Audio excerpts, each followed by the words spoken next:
Não tenha sobre ti um só cuidado, qualquer que seja, pois somente um seria muito para ti.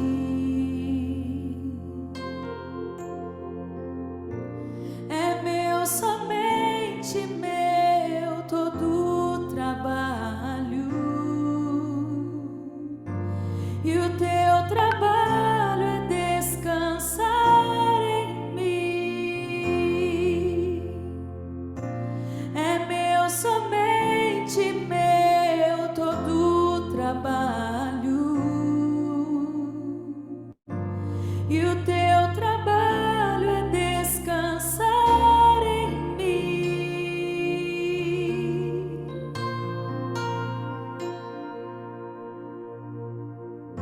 Não temas quando enfim tiveres que tomar decisão. Entrega tudo a mim, confia de todo o coração.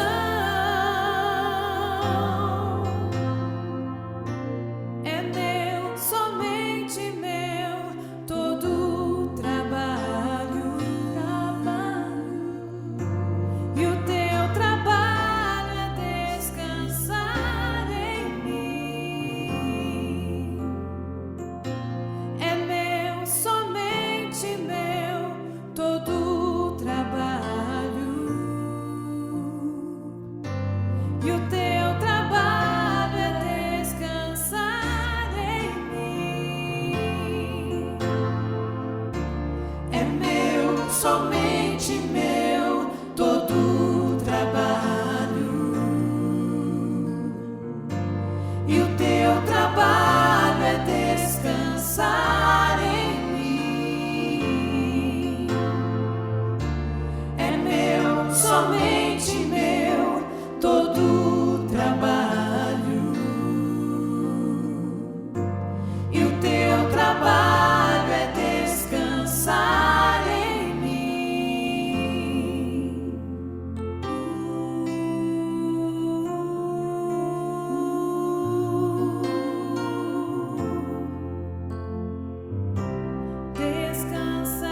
Descansar em mim.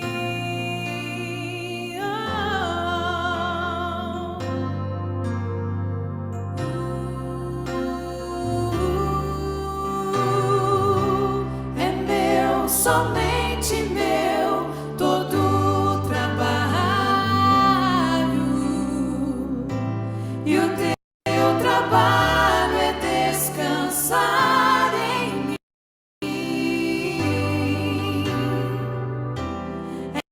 É meu, somente meu, todo o trabalho,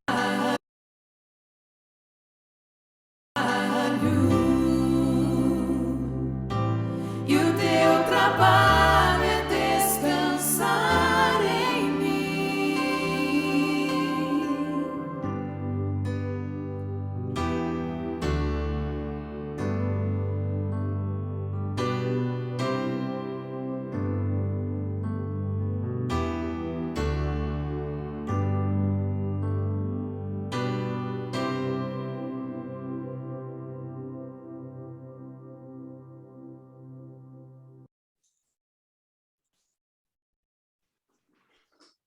Ajuda-nos, ó Deus, a descansar em Ti, a descansar no Teu trabalho, na Tua obra, e a confiar, ó Pai, na Tua fidelidade e na Tua soberania sobre nossas vidas, ó Deus.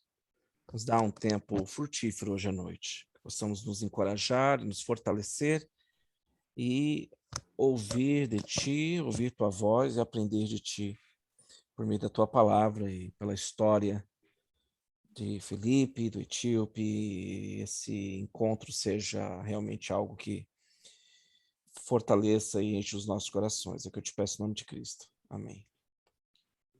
Amém.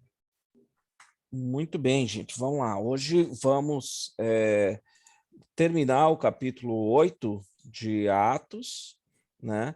E a gente praticamente prepara para uma nova fase na história da igreja, na história, né? A história, digamos assim, da infância da igreja, né? Mas a gente vai vendo como algumas barreiras culturais, históricas vão sendo quebradas pela ação do Espírito Santo na igreja. Isso vai levando a gente a pensar o que isso quer dizer para a gente hoje, que a gente está vivendo nesse tempo, usando um termo moderno de disrupção, né? E há vários momentos na história de disrupção. Pentecostes é um deles.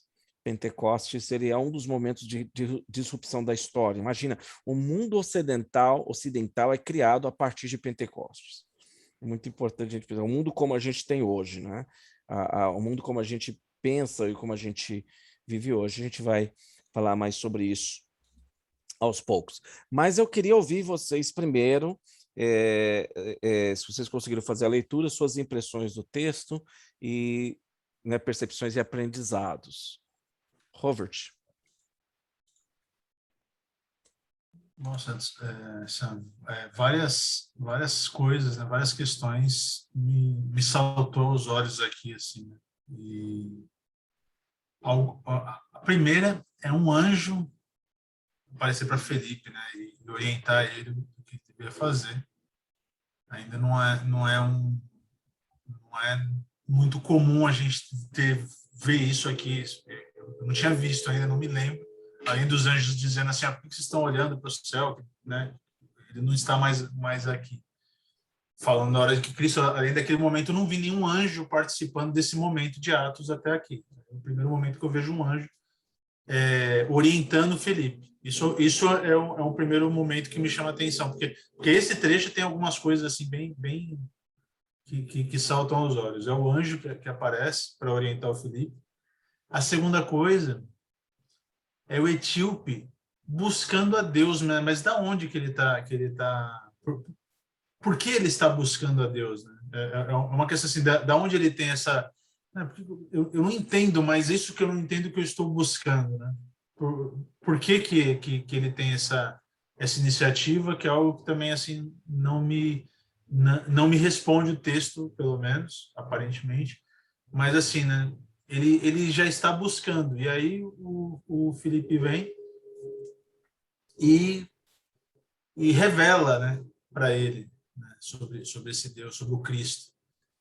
E ele então resolve se batizar, e ele não é imergido, né?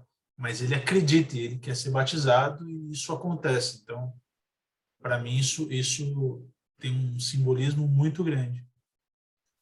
E aí depois mais vamos supor assim, mais um pouco desse momento da igreja, né, que acontece muito no Velho Testamento e está acontecendo aqui, para a gente ver que ele tem o mesmo valor, como você já falou para a gente, que é o Felipe desaparecer daquele lugar e aparecer em outro lugar. Então todo esse trecho aqui, apesar de ser curto, ele tem muitos... Ele é cercado de muitas questões fortes, né? Que são isso que vai além do natural, assim, que vai além daquilo que é comum, além do que a gente sente do Espírito Santo agindo na gente, mas que transforma as coisas a partir de um movimento natural.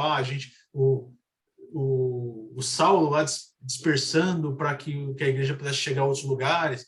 Apesar de todo o movimento, você vê ações que são ações naturais e que a gente entende no nosso contexto atual. Mas esse trechinho do texto aqui, a gente vê um etíope buscando a Deus, Felipe sendo orientado por um anjo, e de repente ele se convertendo e sendo batizado, e Felipe sumindo. Então assim, é algo bastante... É tudo muito surreal, assim, né? muito expressivo. E é isso tudo que me salta aos olhos.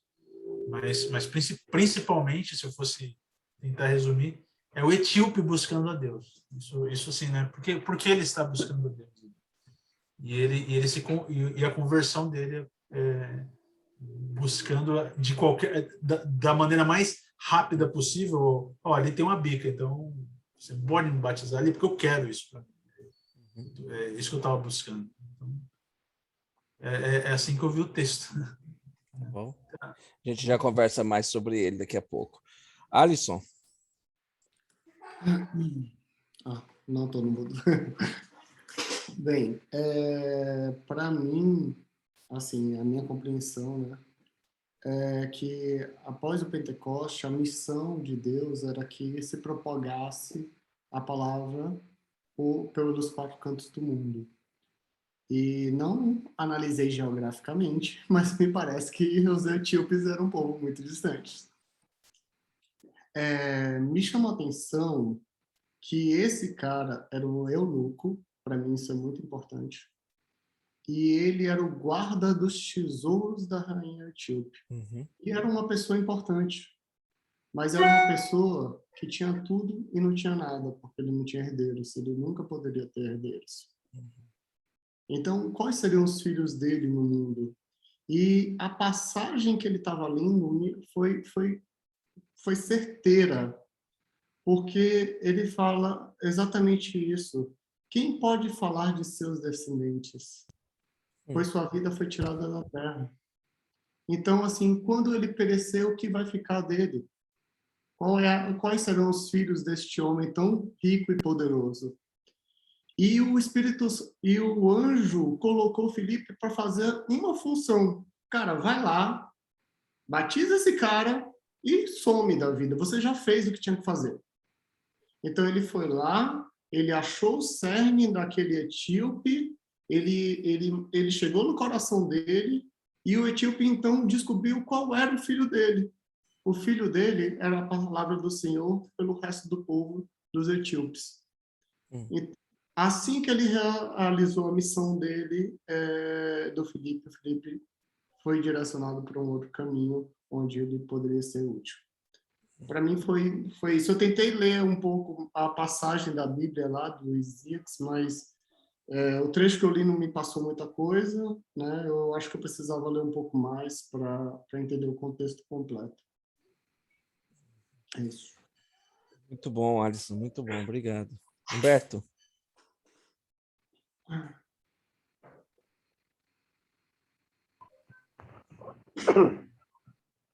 Primeiro que falar para o Alisson que você se dedique cada vez mais ao estudo da palavra, porque as suas análises são sempre assim, insights para uma pregação.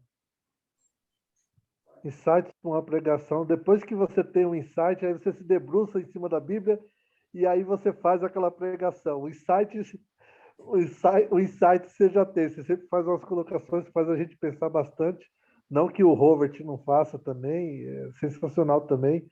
É sensacional o que o Alisson trouxe aqui, né? Eu achei sensacional. O Alisson, você traz umas percepções do texto sempre muito legal para a gente refletir e meditar assim, e fazer daquela passagem assim, fazer uma pregação, né? Como eu sempre digo para a Tereza, né? Falo, nossa, isso dá uma pregação, né? Então, parabéns, que Deus continue te usando e te inspirando e que você tenha cada vez mais amor pela palavra, cara. Muito legal. Então, na tradição, né? Quando eu penso nesse texto, eu penso muito na tradição da igreja atual. E, Sam, a gente viveu isso, né? Dentro das igrejas. Era assim, Robert e Alisson. Domingo à noite tinha uma pregação, desde 1952, entendeu? Tinha uma pregação de salvação para a pessoa aceitar Jesus. Aí ela aceitava Jesus num culto de domingo à noite, e aí ela ia para a classe dos novos convertidos. Aí tinha 10 estudos bíblicos lá. Do domingo que a pessoa aceitou, ela vai para uma classe de novos convertidos, ela tem 10 encontros de domingo, ou 12 ou 15, dependendo da igreja, E aí, no final, ela vai se batizar, porque é a classe de batismo, né? Tem a classe de batismo, tem 10, 12 encontros para o professor explicar, olha, você aceitou Jesus ali no domingo à noite, e eu vou te explicar o que é aceitar Jesus para ver se é isso mesmo. Ó, é isso, é isso, é isso, é isso que você quer se batizar, quer entrar na igreja, na comunhão dos irmãos, viver para Jesus, é isso que eu quero. Então tá bom, então você entendeu mesmo que é o evangelho, nós vamos te batizar. O que aconteceu nesse texto? Esse texto foi uma escola dominical avançada. Foi um encontro a partir de Isaías 53, né, Sam? É Isaías 53. E eu sempre falo desse texto que a partir de Isaías 53, todo crente tem que chegar em Jesus, começar em Isaías 53 e explicar para a pessoa o que é ser um cristão, o que é servir a Jesus. E Filipe fez isso. A partir de Isaías 53, ele apresentou o evangelho e no final daquela explicação, o Eutíope entendeu tanto aquilo, ele falou assim, espera um pouquinho, tem água ali. Dentro do que você falou, eu creio. Não, o que impede que eu seja batizado? Não, se você crê, nada impede. Então, beleza, então vamos batizar. Então, essa consciência, esse discernimento, essa clareza, né? Essa ação sobrenatural, porque o que eu entendo, o anjo do Senhor falando com Filipe é sobrenatural. Filipe ser arrebatado, depois no final, é sobrenatural. Mas alguém entender que Jesus Cristo é o Senhor é o mais sobrenatural de tudo. É se render aos pés de Jesus, se batizar, falar assim, eu morri para esse mundo, eu sou nova criatura. Humberto morreu, agora é o novo Humberto, agora eu vivo para Cristo. Esse é o maior milagre desse texto.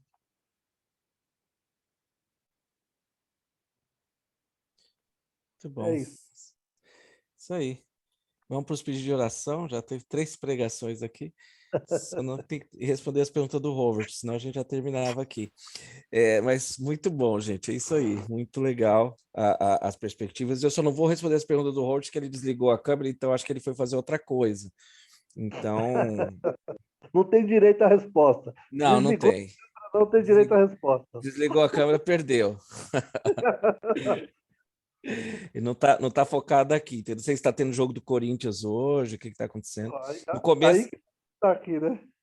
No começo ele fazia isso, vocês lembram, né? Que ele ficava assistindo o jogo do Corinthians e a gente achava que ele estava aqui com a gente, né? Agora a gente pode falar mal dele porque você vê que ele realmente está atendendo o telefone ou alguma coisa assim. Mas vamos ler o texto e aí a gente tenta se aprofundar um pouquinho mais, mas vocês já trouxeram algumas perspectivas muito importantes e a gente pode olhar um texto, quando a gente tá... Bom, vamos ler o texto e aí eu falo o que eu ia dizer aqui. Um anjo do Senhor disse a Filipe, vá para o sul, para a estrada no deserto que liga Jerusalém a Gaza. Filipe partiu e encontrou no caminho um alto oficial etíope, o eunuco responsável pelos tesouros de Candace, rainha da Etiópia. Ele tinha ido a Jerusalém, é muito importante prestar atenção nos detalhes, para participar da adoração.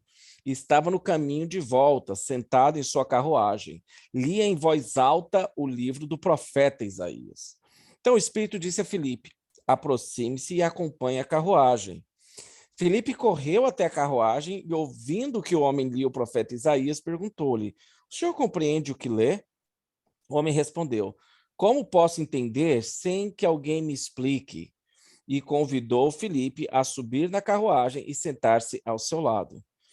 Era essa passagem das Escrituras que ele estava lendo.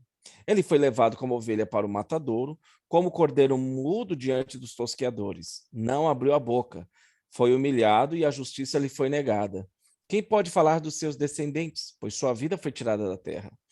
O eunuco perguntou a Filipe, diga-me o que o profeta estava falando, de si mesmo ou de outro? Então Filipe, começando com essa mesma passagem das Escrituras, anunciou-lhe as boas novas a respeito de Jesus. Prosseguindo, chegaram ao lugar onde havia água. Então o eunuco disse, veja, aqui tem água, o que me impede de ser batizado? Filipe disse, nada o impede, se você crê de todo o coração. O eunuco respondeu, creio que Jesus Cristo é o Filho de Deus. Então mandou parar a carruagem, os dois desceram até a água e Filipe o batizou. Quando saíram da água, é importante pegar alguns termos aqui, o Espírito do Senhor tomou Filipe e o levou. O eunuco não tornou a vê-lo, mas seguiu viagem cheio de alegria. Então Filipe apareceu mais ao norte, na cidade de Azoto. Anunciou as boas novas ali e em todas as cidades ao longo do caminho, até chegar a Cesareia. Muito bem. Então, o que eu ia dizer é que achei muito legal que as perguntas do Robert, apesar que ele não está aqui para ouvir a resposta, mas muito legal as perspectivas do Alisson e do Humberto, por quê? Porque quando você lê um texto, especialmente que envolve personagens, você pode e deve ler o texto. Um exercício que eu gosto de fazer é ler o texto mais de uma vez, tentando olhar do ponto de vista dos personagens diferentes. Eu posso ler esse texto do ponto de vista do etíope. Para isso, eu preciso sentir o que o etíope sentia. Eu preciso fazer várias perguntas sobre o etíope. É assim que a pessoa faz quando vai construir um roteiro, né, de uma história, de um filme. Quem é o etíope? O que ele come? Onde ele mora? Né? O que ele faz? Enfim, quais são os seus hábitos? Por que ele está aqui nesse texto? E olhar tudo do ponto de vista do etíope. Eu posso olhar tudo, como a gente fez também no texto anterior, olhar tudo do ponto de vista de Filipe. E eu posso olhar tudo do ponto de vista de uma terceira pessoa aqui, que é o Espírito Santo, que ele é uma pessoa. E a gente não pode esquecer disso. A Bíblia, nós cristãos, entendemos o Espírito Santo não como uma força, mas como uma terceira pessoa da Trindade. Ele tem pessoalidade, ele é uma personagem, assim como Jesus, assim como Deus o Pai. E aí, agora o Robert voltou. Agora a gente pode começar. Aquilo que a gente estava falando dele, deixa depois. Se ele quiser saber, a gente fala depois. Então, você vai olhar o texto de ângulos diferentes, isso vai te dando a riqueza do texto. Tá? Então, agora, tendo dito isso, deixa eu dizer uma outra coisa importante quando a gente lê Atos e lê os evangelhos, principalmente. Eu gosto muito do que C.S. Lewis fala, que o cristianismo ele é a única religião que, de fato, depende do sobrenatural. Quando a gente fala de natural, nós estamos falando desse sistema onde todas as coisas estão organizadas e estruturadas em si e não depende de nada externo. Por exemplo, se você falar assim, o cabelo daquela pessoa é natural, né? O que quer dizer? Não teve nenhuma interferência externa para mudar ele. É aquilo. Esse corpo é natural, né? Esse é seu corpo mesmo. Você, né? O pai do Alisson, ele faz muitas ações no corpo de muitas pessoas, eu acredito, que as pessoas olham e ficam perguntando, será que é natural ou não, né? Porque houve uma interferência externa. O cristianismo é um sistema de crenças e valores que ele parte do sobrenatural. Por definição, tá, de tudo que a gente crê, existe uma ação sobrenatural, ou seja, que está fora do sistema natural das coisas, intervindo na natureza. Agora, o que o sobrenatural não faz? É muito interessante isso, não dá tempo para a gente se aprofundar nisso agora, mas a ação de Deus, ele não muda o que é natural, ele apenas interfere no natural. Em outras palavras, a natureza ela está preparada para ter a intervenção divina. Por exemplo, quando a gente fala no sobrenatural, a gente precisa entender que as grandes histórias bíblicas, que são estruturais, os grandes pilares da história bíblica, dependem do sobrenatural. A narrativa bíblica da criação, a história do Egito, a história do povo atravessando o Rio Jordão e tomando Jericó, o nascimento virginal, o Jesus andando sobre as águas, a multiplicação dos pães, a ressurreição de Cristo é o grande ato, né, sobrenatural de Deus que muda toda a história. Então, quando você vê um evento sobrenatural na Bíblia e você fala assim, é estranho, é surreal um ato sobrenatural, mas aí a gente já está em Atos. A Bíblia é um livro de eventos sobrenaturais. Porque a gente parte do princípio de que Deus, que está fora do sistema fechado da natureza, porque se ele criou tudo que é natural, se ele criou o espaço e o tempo, ele tem que estar fora do espaço e tempo, ele está interferindo na natureza. Não só isso, mas que existe uma realidade sobrenatural, da qual essa realidade é a realidade da qual nós, de fato, fazemos parte, e que essa realidade que nós enxergamos aqui, ela é temporária. Mais uma vez, citando C.S. Lewis, se existe um desejo em nós que nada neste mundo pode satisfazer, porque nós fomos criados para outro mundo. E as ações sobrenaturais de Deus nos lembram que existe um outro mundo, que existe uma outra realidade. Agora, é importante notar que algumas coisas que você nunca vai ver na Bíblia, você nunca vai ver, por exemplo, você não viu, por exemplo, Jesus transformando pedra em pães. Porque Jesus multiplica os pães, mas ele usa a mesma fórmula do pão. Jesus transforma a água em vinho, mas no vinho já contém a fórmula da água. Jesus cura um doente, mas o nosso corpo, ele foi criado para se curar. E por que ele não se cura? Por causa do pecado. Mas quando Deus, quando Jesus toca em nós, ele está trazendo a realidade do novo céu e da nova terra, que é a realidade futura que nos aguarda, ele toca em nós e o nosso corpo responde ao seu Criador, gerando a cura. Que coisa fantástica! Jesus, ele criou o mar, e quando ele fala para o mar, aquieta-te, é só o Criador falando com a sua criação, e o mar obedece. Isso é natural que o mar obedeça àquele que o criou. O natural, o sobrenatural, para Deus é natural, né? Porque é o orgânico sem o pecado, né? É porque, de novo, né? É só relembrando os termos, né? O que é natural? É aquele sistema de valores, aquele sistema fechado de existência, né? Que está organizado e que funciona por si. Nós não cremos isso, nós cremos numa ação que sempre existe sobrenatural, porque existe alguém fora desse sistema que nós conseguimos enxergar e tocar e observar, que está agindo, interagindo e agindo com isso, né? Então é muito importante a gente entender essas definições. Mas quando Jesus está falando, quando Jesus ele age de forma sobrenatural, ainda assim ele está fazendo algo que se não é a presença do pecado, é o que deveria ser. Então, quando nós olhamos para esse texto, existem algumas coisas importantes. Primeiro, se a igreja ela é a continuação da obra de Cristo, é importante a gente entender isso. E eles estão na fase infantil da igreja, eles estão na fase inicial da igreja, nos primeiros passos da igreja, em intensa perseguição, a menos que Deus haja de forma sobrenatural, eles não poderiam sobreviver. E aí eu quero fazer um parênteses para dizer para vocês que,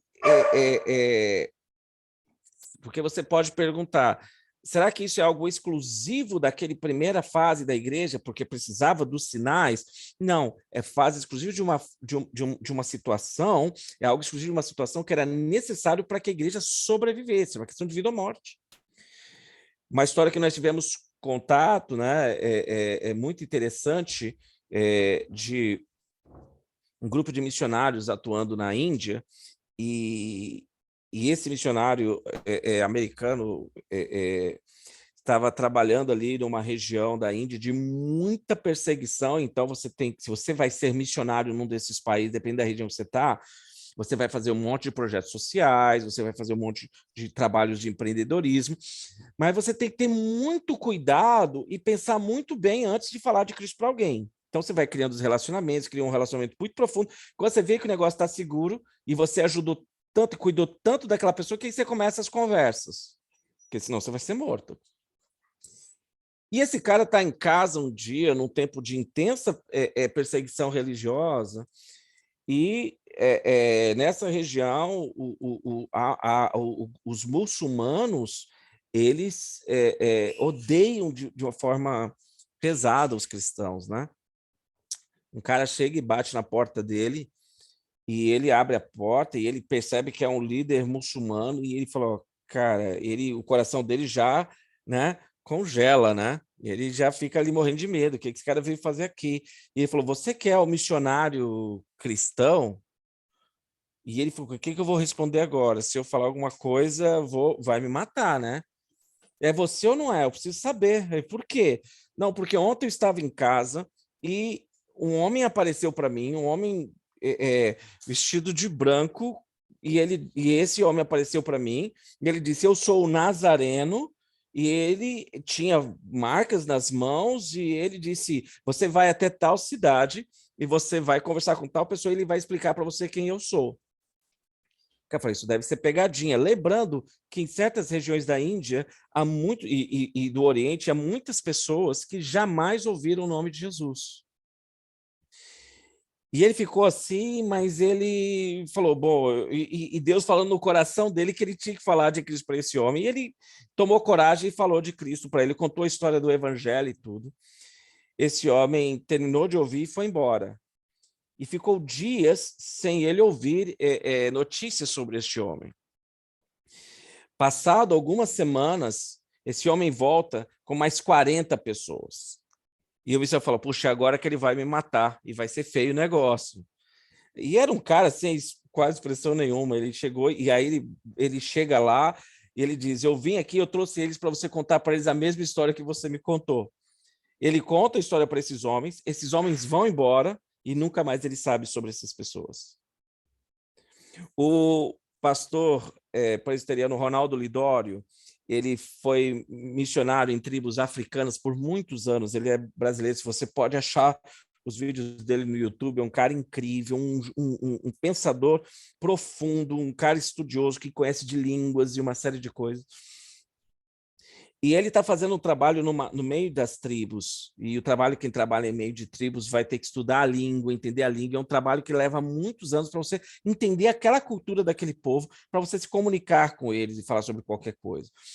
E muito tempo trabalhando ali, ele estava numa situação tão difícil, e ele falou, Senhor, eu preciso de um sinal, que é a tua vontade mesmo que eu continue aqui, senão eu vou embora. Às vezes as coisas demoram para acontecer mesmo. E eu já estou desanimado, porque eu não vejo o fruto do meu trabalho. Você já se sentiu assim, né? Fazer uma coisa, você fica muito tempo e não vê o fruto do seu trabalho. Ele começou a orar, e quando ele já estava perto a jogar as coisas para cima, uma senhora vem e diz para ele, olha, o senhor que é o missionário que diz que serve o Deus vivo, ele disse, sou eu. Ele disse, então, eu trouxe o meu filho aqui, eu estou andando já faz mais de 2 semanas, porque eu ouvi lá na minha tribo sobre o senhor, e eu estou 2 semanas andando até aqui para que você olhe para o meu filho e cure. Ele tinha uma doença na pele que ele tinha como se fosse um tipo de, enfim, de lepra por toda a pele daquele bebê, e ele ficou desesperado. Meu Deus, o que ela está falando? E ele ficou numa sinuca de bico, né? Porque se eu não orar, eles vão me odiar. E se eu orar e não acontecer nada, eles vão dizer que esse meu Deus não existe. E ele ficou sem saber o que fazer. A única coisa que ele podia fazer era orar. Ele nunca tinha tido uma experiência sobrenatural. E muitos dos cristãos vão passar a vida toda e nunca vão ter uma experiência sobrenatural. Porque o milagre não é a rotina, são as exceções mesmo. Mas ele orou por ela e nem chegou a olhar para a criança, ela foi embora, enrolou o bebê do jeito que ele estava, e ele fez uma oração, a melhor oração que ele podia fazer, e ela foi embora, e ele não ouviu mais dela. Passou-se 3 meses, e ela voltou, mas ela voltou com um monte de gente, e ela disse, olha, eu preciso que você conte, eu trouxe todo o pessoal da minha tribo aqui para você contar como é que você orou, porque quando eu estava chegando na minha tribo, o meu filho estava curado, a pele dele estava limpa, como se não tivesse nada. E eu quero que você conte o que aconteceu e fale, né, do seu Deus, porque o nosso Deus nunca resolveu nada disso. E hoje, aquela região é uma região que ele deixou ali milhares de líderes cristãos nas tribos, que aprenderam da Bíblia e que creem que Jesus Cristo é o Senhor. Eu só contei essas 2 histórias para que a gente possa perceber que existe uma ligação real entre a fé cristã e o sobrenatural, que a fé cristã ela não é apenas uma mera filosofia mas ela de fato ela nos ajuda a olhar a uma nova realidade, ela redesenha toda a realidade a partir da ressurreição de Cristo, que é o milagre central da história, o milagre sobre o qual Paulo diz que se a ressurreição não acontecesse, a nossa fé é vã. Então, quando nós estamos nesse momento de intensa perseguição da igreja, cujo propósito de Deus era que a igreja se espalhasse e levasse o evangelho para toda a terra, nós temos esse homem comum, que a gente já falou sobre ele, que era um diácono, né, que era um leigo, sendo guiado por um anjo do Senhor para a estrada do deserto que liga Jerusalém a Gaza. Agora a gente tem um personagem que entra na história, que é o etíope. É muito importante a gente entender.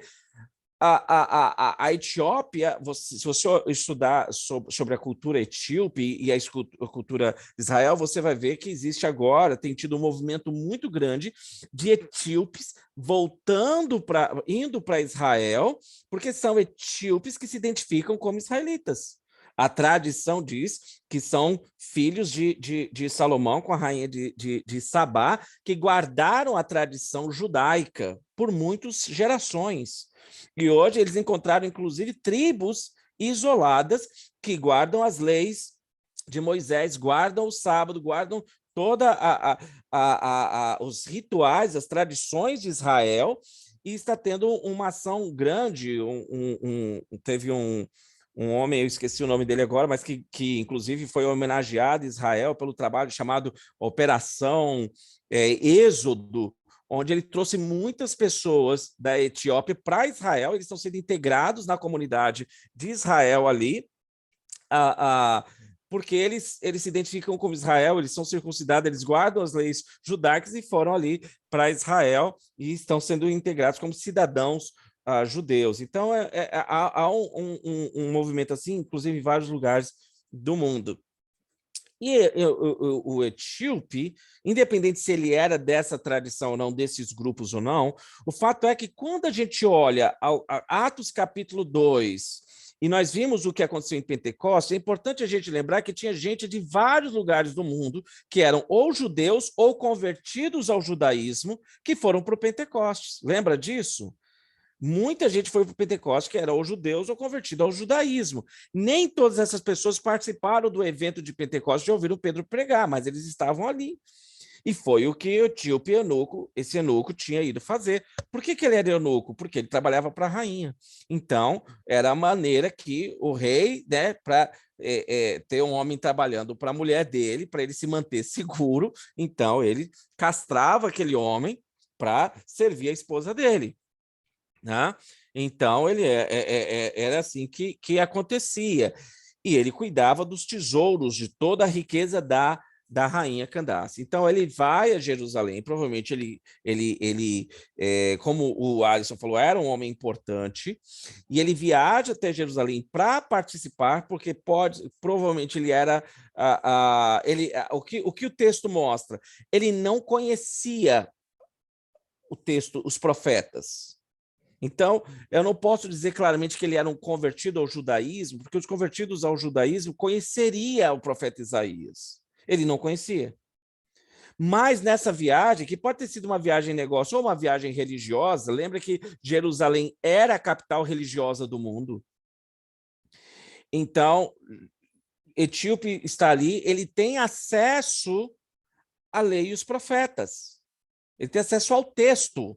E o texto não diz que ele estava buscando a Deus, o texto diz que ele estava lendo o texto de Isaías. Muito importante a gente prestar atenção nesses detalhes, Robert, né?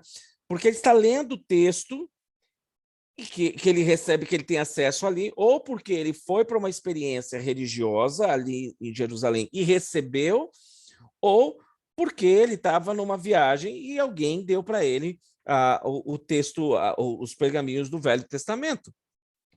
Então, é muito importante entender que e provavelmente uma viagem religiosa, porque o texto diz que ele tinha ido para participar da adoração. Então, ele já... De novo, Jerusalém é a capital religiosa do mundo nesse período. Tá? Então, ele vai para Jerusalém, ele vai ver o que acontece, mas ele não entende a fé judaica e nem conhece a fé cristã, que é nova. E aí ele, então, está lendo o texto em voz alta, que é o livro do profeta Isaías, e a gente tem mais um evento interessante. Então o Espírito disse a Filipe, aproxima-se e acompanha a carruagem. Isso é uma coisa que Deus faz hoje, e não quer dizer necessariamente uma voz audível, mas eu já passei por várias situações de olhar uma pessoa e sentir que Deus queria que eu falasse com aquela pessoa, que eu falasse de Cristo para aquela pessoa, que eu puxasse uma conversa e me aproximasse daquela pessoa. Nem sempre, eu confesso para vocês que nem sempre eu obedeci esse impulso que havia no meu coração. Mas, às vezes que eu obedeci, surgiram conversas muito profundas e encontros interessantes. Porque parte do que Deus está fazendo é promovendo encontros. Deus está criando encontros, colocando pessoas no mesmo lugar. Deus coloca o Robert para fazer um curso de imersão para a gente, e a gente tem a oportunidade de falar da história do Evangelho dentro de um curso de inglês, que ele não estava buscando, o Evangelho está buscando o curso de inglês, né? Deus cria um vínculo de amizade da gente com o Alisson através de uma aula de inglês que eu tinha dado lá atrás para a Liane, e depois da amizade que a gente desenvolve ali, né? Mas gradativamente a gente vai tendo a oportunidade de falar o Evangelho. E às vezes acontece não no primeiro momento, de olhar um na cara do outro, olha, eu estou te vendo, deixa eu te falar aqui. Às vezes isso vai criando-se uma relação de confiança para que a gente possa trazer e conversar sobre essas coisas. Em outras vezes, não, há um sentimento forte de, olha, tem que ser agora. No caso de Filipe, Deus está dizendo, vai lá e conversa com esse homem. Quando o texto diz que quando Filipe se aproxima, ele está lendo em voz alta o texto, e Filipe faz aquela pergunta, entende tu o que lê? E o homem respondeu, como posso entender se ninguém me explica? É o que a gente faz aqui, vocês leem e a gente tenta explicar, não é? Mas talvez você já tenha a experiência de ler o texto e falar assim, puxa, mas eu não entendi nada. Então, preciso de alguém que explique. E parte da fé cristã, e parte do trabalho cristão, muito mais do que enfiar na cabeça das pessoas, olha, você tem que crer, é criar ambientes, encontros, permitir que Deus crie encontros para que as pessoas façam perguntas e tenham contato, e elas façam perguntas para que a gente, com paciência, possa explicar. Mas o ato de se aproximar de alguém que está lendo a Bíblia, e o ato de explicar de forma que fale o coração daquela pessoa, tudo isso é obra do Espírito Santo. Porque eu posso falar a mente, mas quem é capaz de aplicar essas verdades ao coração é só o Espírito Santo. É o Espírito Santo que torna algumas coisas reais para mim e fala assim, puxa, parece que aquela pessoa está falando para mim, parece que você sabe algo que eu passei essa semana, você sabe uma coisa que veio na minha cabeça, como é que você adivinhou que eu estava pensando isso, ou que eu estava sentindo isso, ou que eu passei por isso? É incrível essa percepção, né, do Alisson, né, do fato do homem não poder ter descendentes, e o texto aponta o fato de que, e aí o texto falando do Messias, que não deixou descendentes. Vamos ler o texto, que é o texto de Isaías 53, que diz, ele foi levado como ovelha para o matadouro, como cordeiro mudo diante dos tosqueadores, não abriu a boca, foi humilhado e a justiça lhe foi negada. Quem pode falar dos seus descendentes? Pois sua vida foi tirada da terra. Eu queria, deixa eu só ver como é que a gente está aqui de horário, porque eu queria dar uma pausa e ler esse texto, porque o Lucas vai destacar um trecho apenas, um pedaço. Mas eu queria ler para vocês Isaías 53, porque ele é um texto muito importante nessa conexão do Velho com o Novo Testamento, né? E o texto ele vai dizer assim, quem creu em nossa mensagem? A quem o Senhor revelou o seu braço forte? Meu servo cresceu em sua presença como tenro broto verde, como raiz em terra seca. Não havia nada de belo nem majestoso em sua aparência, nada que nos atraísse. Foi desprezado e rejeitado. Homem de dores, que conhece o sofrimento mais profundo. Demos as costas para ele e desviamos o olhar. Ele foi desprezado e não nos importamos. Apesar disso, foram as nossas enfermidades que ele tomou sobre si. E foram as nossas doenças que pesaram sobre ele. Pensamos que seu sofrimento era castigo de Deus, castigo por sua culpa. Mas ele foi ferido por causa de nossa rebeldia e esmagado por causa de nosso pecado. Sofreu o castigo para que fôssemos restaurados e recebeu açoites para que fôssemos curados. Todos nós nos desviamos como ovelhas. Deixamos os caminhos de Deus para seguir os nossos caminhos. E, no entanto, o Senhor fez cair sobre ele o pecado de todos nós. Ele foi oprimido e humilhado, mas não disse uma só palavra. Foi levado como cordeiro para o matadouro, como ovelha muda diante dos tosqueadores, e não abriu sua boca. Condenado injustamente, foi levado embora. Ninguém se importou de ele morrer sem deixar descendentes, de sua vida ser cortada no meio do caminho. Mas ele foi ferido mortalmente por causa da rebeldia do meu povo. Não havia cometido nenhuma injustiça e jamais havia enganado alguém. Ainda assim foi sepultado como criminoso e colocado no túmulo de um homem rico. Esse é o texto de Isaías, né, escrito mais de 400 anos antes de Cristo, né? E esse texto descreve de uma forma bela a crucificação de Cristo.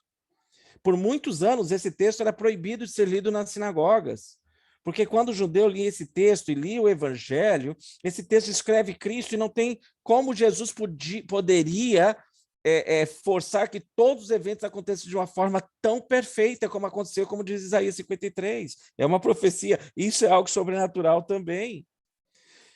Mas hoje os judeus falam, não, esse texto não fala de um homem, fala de Israel, da nação de Israel, do sofrimento do povo judeu.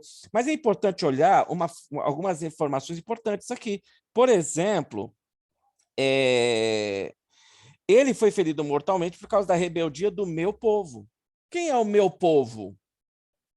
Primeiro, quem é Isaías? É do povo de Israel. E de que povo que ele está falando? De Israel. Esse é um texto de denúncia contra Israel, mas também é um texto de esperança, apontando o servo sofredor, que é uma das características do Messias. Então, quando nós olhamos o texto e percebemos que há uma evidência que o texto está falando de alguém que precisou morrer por causa dos pecados do povo, esse povo é Israel, nas palavras de Isaías, então quem morreu, precisou sofrer e morrer por causa dos pecados, não pode ser Israel. Porque Israel é o que peca. Então, quem é esse que morreu, que não abriu sua boca, que foi torturado e que foi sepultado no túmulo dos ricos? Foi morto entre os malfeitores e sepultado entre os ricos. Jesus, que foi morto entre os bandidos, e quando ele foi sepultado, foi para o túmulo de José de Arimateia, que era um homem rico. Então, é esse o texto que ele está lendo. Ele está lendo uma profecia, lembrando que a Bíblia dos primeiros anos da era cristã é o Velho Testamento. Foi a Bíblia que Jesus usou, foi a Bíblia que os apóstolos liam, até que os textos foram sendo escritos e a gente tem agora o Novo Testamento, né? Mas isso ainda, o livro de Marcos, que é o primeiro livro da igreja, não estava escrito ainda. Então, eles estão lendo o Velho Testamento. E aí, o que o Felipe faz? Ele explica a Bíblia e ele mostra como a profecia se cumpre em Jesus.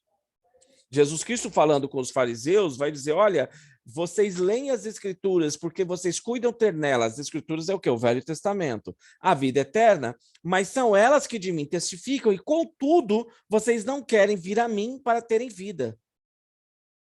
Então, o texto aponta para Jesus. O texto fala sobre Jesus, e é muito importante a gente olhar isso aqui, quando você lê um texto como esse, é muito importante você perceber que o tema central do texto não é o etíope, não é o Filipe e não é os milagres. Tudo isso foi Deus arranjando as situações, organizando as situações, criando os encontros para que Jesus fosse destacado. E é muito importante isso, gente, a gente não se ficar tão empolgado com a história que a gente perde Jesus. Porque quando você faz isso, você é semelhante ao professor, um médico que está trabalhando com seus alunos, e ele fica tão empolgado com a sua aula de medicina que ele deixa o paciente morrer. quando nós ficamos tão empolgados com o texto que nós perdemos a beleza de Jesus de olhar esse que é um dos textos mais belos da Bíblia, que fala sobre a cruz e sobre a morte de Cristo no meu lugar, e ele vai falar, deixa eu parar tudo aqui, deixa eu ler de novo esse texto, e deixa eu pesquisar onde é que está esse texto aqui, e deixa eu ler de novo a cruz e lembrar, foi por mim. E foi pelo etíope, um etíope eunuco. E foi por todos nós que ele morreu. E se você pensar quantos encontros Deus preparou para que você ouvisse que Jesus morreu no seu lugar, isso ressignifica todos os eventos da sua vida. Eu sempre falo que, lembra de Volta para o Futuro, né? Se você pudesse voltar na máquina do tempo e mudar um evento, talvez, eu não sei, tem muitas teorias por aí, né? Algumas dizem que, né, de Volta para o Futuro vai dizer que tudo ia mudar e você não ia ter os encontros que você teve. Teve outros que dizem que de uma forma ou de outra ia cair no mesmo lugar. Enfim, o fato é que o que aconteceu, todos os eventos da sua vida, bons e ruins, trouxeram você para um momento na sua vida onde você encontrou Jesus. O seu momento na carruagem, quando alguém explicou, quando você ouviu a história, e Jesus é o centro de toda a sua história, e aí você vai perceber quantas coisas que quando você olha agora e olha para trás, você fala, só pode ter sido Deus orquestrando para isso acontecer. E quando você pensa que Deus estava orquestrando os eventos para que você ouvisse de Jesus, isso é tão sobrenatural quanto um anjo conduzindo Filipe, e o Espírito falando para Filipe, e Filipe conversando com o etíope, exatamente no momento que o etíope estava lendo Isaías 53. Talvez você não consiga perceber isso hoje. Talvez lá no futuro, Deus vai mostrar a nossa história, ele vai mostrar como um anjo estava agindo para criar uma situação para a gente se encontrar. Como o Espírito estava nos movendo para criar conversas que talvez, pela nossa própria iniciativa, a gente não teria começado. E o fato que Deus orquestrou tantos eventos diz o quê a respeito de Deus agora? Diz o quanto Deus te ama. Diz o quanto Deus ama o etíope. Deus não queria que o etíope passasse por aquela estrada sem entender quem de fato era Jesus. Nos mostra que antes de você procurar Jesus, Deus já estava buscando você. Deus já estava preparando os encontros, orquestrando as circunstâncias e os eventos, para que, a despeito das nossas decisões, boas ou ruins, ou das decisões de outros, boas e ruins, a respeito das venturas e desventuras de nossas vidas, nós pudéssemos colidir com um momento, e naquele momento não foi um encontro com o Humberto, não foi um encontro com o Sam, não foi um encontro com o Alisson, não foi um encontro com o Robert. Agora todas as coisas se tornaram sem importância, porque naquele momento você encontrou-se com Jesus. O Jesus que sofreu a pior dor e o pior sofrimento e a pior tortura e a pior condenação para que você se tornasse filho de Deus. E se isso, como diz uma música antiga cantada nas igrejas evangélicas, se isso não for amor, né? Então tudo perde o valor, nada mais faz sentido. Se isso não for um ato sobrenatural de amor, onde coisas comuns e corriqueiras se unem para te levar para o maior encontro da sua vida, então o comum e o ordinário se torna tão especial quanto o miraculoso, porque não importa o meio, o que importa é o encontro com Cristo. Uma coisa importante aqui, porque quando Eunuco entendeu isso, e ele faz aquela pergunta, estava falando dele mesmo? Estava falando de quem, né? E Filipe explica e mostra que tudo era a respeito de Jesus. Então, eles chegam nesse lugar onde havia água e o eunuco disse, aqui tem a água que impede de eu ser batizado. Por quê? Não é um mero ritual, não é uma mera prática, não é um mero ritual religioso. Não. Porque no cristianismo, o batismo é o ritual de iniciação. O que é isso? Quando você tem um encontro, é a sua demonstração pública de que você está colocando aquela sua aliança com Cristo publicamente. Que eu não tenho vergonha da fé, que eu estou num pacto com Deus e com a comunidade, a grande comunidade de cristãos, dos que já passaram, dos que estão aqui e dos que virão. Que eu faço parte dessa identidade, eu tenho essa identidade pública com a comunidade da fé, que é o povo de Deus. Então, eu faço um pacto com Deus e eu faço um pacto com a comunidade de cristãos, mas, ao mesmo tempo, eu faço um compromisso com todos que me observam. É um ato público, dizendo, eu estou publicamente dizendo. E Romanos vai nos explicar isso, Romanos 6, que eu estou sendo sepultado para mim mesmo, eu fui sepultado para uma vida sem Cristo, eu estou ressurgindo para uma nova vida, a vida dos filhos de Deus, que estão conectados com o povo de Deus, que faz parte do corpo, da família, da igreja de Cristo. A palavra batismo é mergulho, que simboliza esse sepultamento e essa ressurreição. O que impede de eu ser batizado? O que impede você de ser batizado? Nada. Se você crê de todo o coração. Muito importante isso. Não, eu ainda tenho dúvidas. Qual a dúvida? Não, eu sei que Jesus é o Filho de Deus. Eu sei que ele morreu e que ele ressuscitou. Você crê de todo o coração que Jesus é o Filho de Deus? Que ele morreu e ressuscitou pelos nossos pecados? Que aquele de quem Isaías 53 está falando é o Jesus que morreu por você? Que você teve um encontro com ele? Que ressignificou a sua história, ressignificou a maneira de você ver a sua vida, de você ver o seu trabalho, de você ver o seu casamento, de você ver o mundo que você interage. Se você crê do seu coração, qual é o próximo passo? Então, seja batizado. E aí ele mandou parar a carruagem, os dois desceram até a água e Filipe o batizou. É importante perceber que eles desceram a água e eles saem da água. Por quê? Porque nos caminhos eles tinham tipos de poços que eles usavam ali no deserto para que as pessoas pudessem parar e retirar água e continuar as suas viagens. Então, ele usa aquele poço para fazer esse ato de mergulho. E aí é uma coisa muito importante, uma coisa que Alisson comentou, Humberto comentou também, depois você tem mais um evento de o Filipe sendo levado para outro lugar. Por quê? Porque eunuco continua a sua jornada com Cristo. Ele não continua sozinho agora, ele continua com Cristo. E a tradição vai dizer que quando ele volta para a Etiópia, ele começa a primeira igreja na Etiópia. A primeira igreja etíope, o primeiro grupo de pessoas que vão ouvir do evangelho começa com esse eunuco. Mas o texto também diz que Filipe é transportado para outro lugar. Por quê? Porque havia outros encontros que Deus queria promover e queria que Filipe levasse. Talvez os caminhos que Deus tem colocado e o fato de o Alisson agora estar em Garça, mas depois é interessante, né? Porque o Alisson podia estar em Garça quando eu morava em Garça, mas está agora, né, Alisson? Apesar que a gente já se encontrou em Garça quando eu ainda morava lá, né? Mas está de passagem. Fugindo. Oi? Estou fugindo. Não é? Mas vai para Salvador. Mas a pergunta que a gente precisa fazer é: para onde Deus vai me levando? Quais são os encontros que Deus vai promover, que são encontros não de pessoas comigo meramente, mas são encontros de pessoas com Jesus.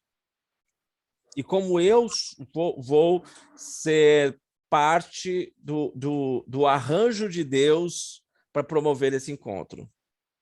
Como eu vou ser parte do arranjo de Deus para promover esse encontro? Né? Então, é muito importante a gente pensar sobre isso. Alguns estudiosos, existem as últimas palavras de Jesus em Mateus, capítulo 28, a gente sempre lê dizendo assim: ide por todo o mundo e fazei discípulos de todas as nações, batizando-os em nome do Pai, do Filho e do Espírito Santo. E eis que eu estarei convosco todos os dias até a consumação dos tempos. Essas são as últimas palavras de Jesus para os discípulos. Ide por todo o mundo, fazei discípulos de todas as nações, batizando-os em nome do Pai, do Filho e do Espírito Santo, e eis que estou convosco, e ensinando todas as coisas que eu vos tenho mandado, e eis que estou convosco até a consumação dos séculos. alguns estudiosos vão traduzir isso um pouquinho diferente, vão dizer que a expressão correta é indo por todo o mundo, fazei discípulos de todas as nações, batizando-os no nome do Pai, do Espírito, do Filho e do Espírito Santo, e ensinando-os a guardar todas as coisas que vos tenho mandado. Então, ao invés do imperativo ide, ele usa o indo. Se é esse o caso ou não, o fato é que todos nós, por onde nós estamos indo, somos chamados a promover o encontro. Não a forçar pessoas, não a manipular pessoas, não a querer impor as nossas verdades sobre os outros, não é? Mas, à medida que nós vamos orando e ouvindo a voz do Espírito Santo, ouvindo a voz de Deus, nós vamos encontrando pessoas da qual Deus já estava trabalhando na vida deles antes de nós.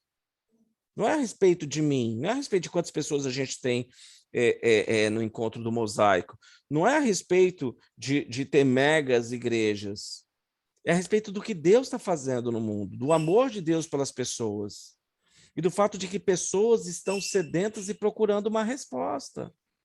E elas não vão entender se ninguém explicar. Então, nós somos, como discípulos de Cristo, chamados, primeiro, a obedecer a Cristo, segui-lo como seus discípulos. Segundo, não ter vergonha da nossa fé e declarar isso publicamente através do batismo. E terceiro, confiar em Deus e explicar para as pessoas. Porque há pessoas que precisam dar resposta, e essas pessoas que eu não tenho contato, talvez você tenha. Pessoas que vão passar pelo seu caminho. Pessoas que vão caminhar com você, pessoas que vão sentar com você, pessoas que vão estar junto com você. E quando você ouve a voz do Espírito Santo nos lugares que Deus te leva e promove o encontro, é Jesus e o Espírito Santo que vão preencher o coração daquela pessoa. E talvez a única coisa que a gente vai fazer é continuar explicando, é continuar respondendo, é continuar. Então você diga, mas eu não sei muita coisa, mas a melhor maneira de aprender é ensinando. Então, quando você se dedica a estudar para responder, é assim que a gente vai crescendo, né? É assim que a gente vai aprendendo mais profundamente e Deus vai te ajudando, Deus que vai te guiando, Deus também vai te dando as ferramentas e te dando os recursos que você precisa, porque, de novo, não é a respeito de você, é a respeito de pessoas a quem ele ama e que ele quer demonstrar o amor que ele tem por essas pessoas. Pessoas que estão à procura desse amor também. Às vezes em lugares errados, mas estão à procura desse amor, porque é a grande necessidade do ser humano se sentir amado. Não há nenhum amor que se compare ao amor que Jesus Cristo mostrou na cruz, na cruz por nós. O texto termina dizendo, então Filipe apareceu mais ao norte, na cidade de Azoto, fazendo o que? Anunciando as boas notícias, ali e em todas as cidades, até chegar a Cesareia. Nós temos uma boa notícia. Jesus nos amou, morreu por nós, ressuscitou, ele ressignifica a nossa história, ele muda a nossa maneira de enxergar a nossa própria história. E nós só precisamos promover o encontro, porque ele está ativo, se encontrando com pessoas. A pergunta é, você vai fazer parte ou não? Mas a coisa mais, talvez uma das melhores sensações do mundo, é quando você percebe que uma pessoa recebeu o amor de Cristo e teve suas respostas, suas perguntas respondidas. Né? Nós não temos todas as perguntas respondidas de uma vez só. Na verdade, a gente vai vivendo a vida tendo mais perguntas do que respostas, e isso é bom. Mas quando a gente tem a pergunta fundamental respondida, que ressignifica os nossos porquês, por que nós existimos, o que deu errado com o mundo, como é que eu vivo agora, e a gente ressignifica tudo isso a partir da peça central, que é Jesus, isso muda tudo. E isso facilita muito a descoberta das outras coisas. Semana que vem a gente vai falar sobre o encontro que mudou o Ocidente, que é o encontro de Saulo com Jesus, ou de Jesus com Saulo. É interessante porque o etíope estava lendo Isaías e perguntando, me ensine, né? Saulo é um pouquinho diferente, né? Saulo não estava muito procurando Jesus, ele estava procurando os cristãos mais por razões não tão nobres. Então, a gente vai ler do versículo 1 até o versículo 17, tá bom? Essa virada na história, essa reviravolta da narrativa, essa reviravolta da história, como a reviravolta da história de um homem mudou o mundo como nós conhecemos. E como é que isso começa, né? Então, façam a leitura. Se você puder ler mais de uma vez, é uma história marcante para mim, uma das minhas histórias favoritas do Novo Testamento depois dos Evangelhos. E vale muito a pena e tão importante também, afinal, né, nós estamos ligados à cidade de São Paulo, né, que é homenagem ao apóstolo Paulo, para você ver a importância que ele tem. Inclusive, Sam, acho que é muito importante a gente nunca perder de vista a importância que tem da gente compartilhar o Evangelho por muitos motivos, mas dentre eles, a dimensão do que o Evangelho pode fazer na vida de uma pessoa e o que essa pessoa pode ser na história do Evangelho. Né? Eu vi uma vez uma pessoa falando assim, quem pregou para o Billy Graham, né? Quem pregou para o Billy Graham não imaginava que ele seria um dos maiores evangelistas da nossa era moderna, né?